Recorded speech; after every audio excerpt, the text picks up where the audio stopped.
Tell us exactly how Goldbelly is different from other, for people who don't know, other food e-commerce sites, Joe. Sure. Yeah, so we're the first national platform for food e-commerce. And what we mean by that is we've created the first ecosystem of food makers, restaurants, iconic restaurants and chefs all across the country that now for the first time can reach customers no matter where they are. So Joe, if you're in Alaska and you're craving New York bagels from Essabagel and Russ and Daughters, we'll ship it to you overnight. The same thing is true if you're in New York City, but you love barbecue and you want some Kansas City barbecue or some Texas brisket.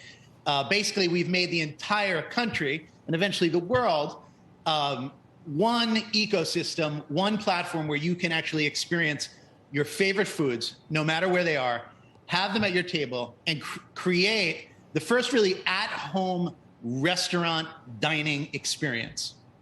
That is pretty cool. So you can get a Philly cheesesteak from one of the great places down there. There's like 5 of them that are. You could probably get a Sal's pizza. What about a Montgomery and ribs? What about Montgomery and ribs from Cincinnati, or some Skyline from Cincinnati for the Bengals? Yeah. One of the top sellers right now, for sure. Pat Steaks invented the cheesesteak in the 1940s. We ship it, and you can't forget Anchor Bar Wings. They invented buffalo wings in the 1960s, and you can get the original buffalo wings. How bad is inflation, Joe? Just all this is all great, but what are you seeing? What are you hearing from suppliers, and just for you in general? I mean, prices must be up how much? 20%, 30%? We're seeing more 5 to 7% across the board. So nothing too crazy. Fortunately, we work with about 1,000 small and medium, sized food makers all across the country. So supply chain wise, everybody has maintained creativity and stayed pretty strong. But inflation 5 to 7% is what we're seeing.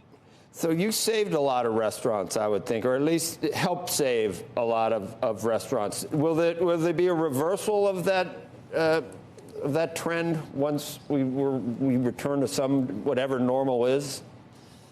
Yeah, I don't think so. I think the future, and you can talk to most folks in the restaurant industry, the future of the restaurant industry is omnichannel.